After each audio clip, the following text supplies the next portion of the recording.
Today, I'd like to continue taking a look at the recent Supreme Court decision that has engendered a lot of controversy, and that is the Dobbs decision in the case where the Supreme Court overturned the Roe versus Wade and Casey decisions. We see a lot in terms of the abortion issue is many of the difficult situations that women face. And that raises for us the question that confronted Jesus in the parable of the Good Samaritan. And that is the question of who is my neighbor?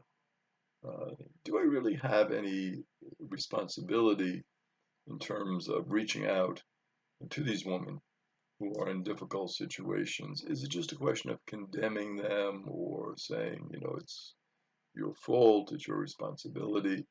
Or do we have some sort of relationship with them as neighbors? Is Jesus calling us to something greater in terms of this question, who really is my neighbor?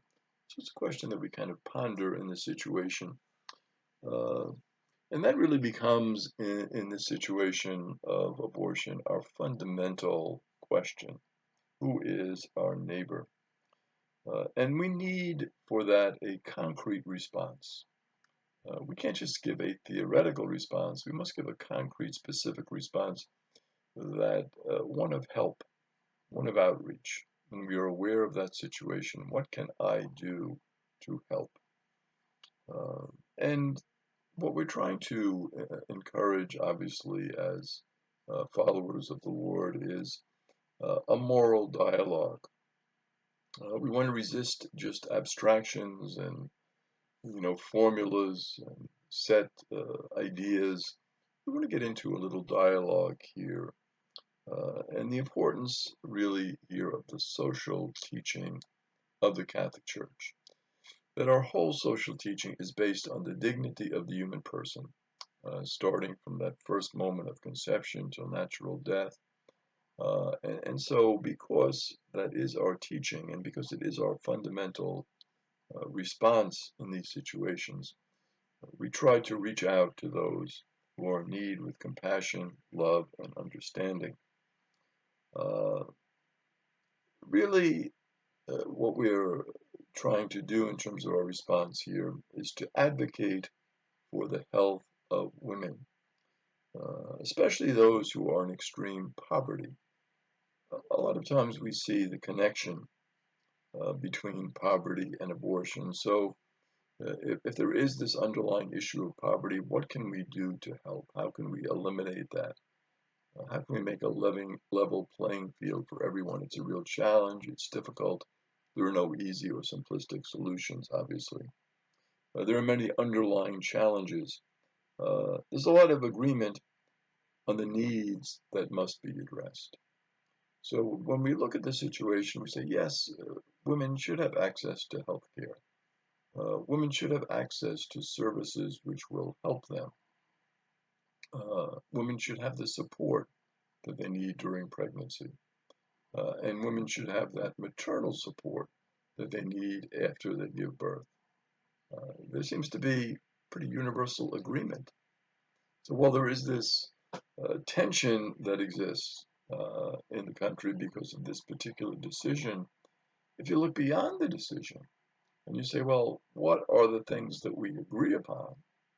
You see, there's a lot that we all agree on, that we all want to promote. So really that has to be our focus.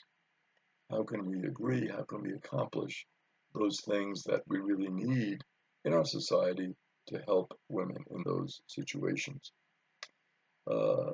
So women who are struggling, so if women are homeless, how can we help?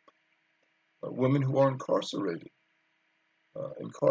and pregnant, how can we help them? If you want a pregnant woman to recognize the dignity of the child in the womb, which of course we want because that's the beginning stages, the child in the womb. We want to see the woman recognize the dignity of the child. Many voters, say then what we have to do is recognize the dignity first of the woman. The child, yes, the child is valuable. The child is important. We cherish that child who's growing within the womb.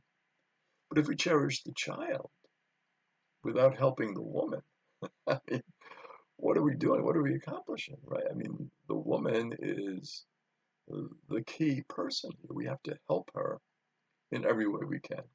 We have to give her the support that is necessary, the care that is necessary. That becomes a crucial piece, obviously, in this abortion question. Many voters will want some reasonable limits on abortion. There seems to be a lot of common ground about that. Well, you can't just have willy-nilly abortion all over people say, well, wait a minute, that's a bit extreme. Let's have a dialogue here and let's, first of all, help women, support women, so we eliminate the need for abortion. But if there are, no other alternatives, and of course in many states they have laws for abortion, the Supreme Court really basically just said it's up to the individual states, so it's not going to do away with abortions all over the country. What about some reasonable limits? What about a dialogue with regard to that? That seems to be something that many people say, many voters will say that's a reasonable way to approach things. Hurting people settle down and get to work.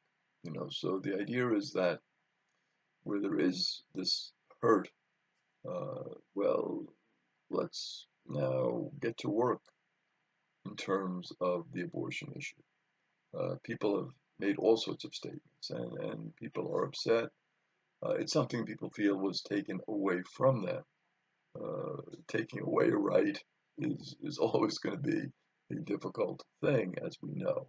If somebody has been used to it for a certain number of years, and all of a sudden a court or a certain law is enacted and that right is taken away, it's, I guess, similar to how we would feel if we had a right to drive, and all of a sudden, well, you can no longer drive. Well, wait a minute now. I've enjoyed this right, and now I don't have this right. Uh, what's happening here? Gun owners feel that, I have a right to own a gun. Certain reasonable limits, people would say, but you don't want to take away that right completely. Certainly, that's not a good way to go. It's something that people have felt for many years that they're entitled to. So with regard to abortion, people felt, well, this is something I'm entitled. Now it's taken away. People get hurt. They get upset. But after that hurt dies down, then we get to work. We say, well, what can we do? What are the reasonable approaches to this very difficult and very complex question for people? And so there need to be really new messengers on this issue. People who can bring people together, help people that are hurting, heal people, and give people a positive sense of the dignity of life, the importance of life, and helping all of life. Helping the woman, helping the child, all of this, of course, extremely important. If you are born into difficult circumstances, people say you are better off being aborted. Well, wait a minute. A lot of people have been born into difficult circumstances and have thrived.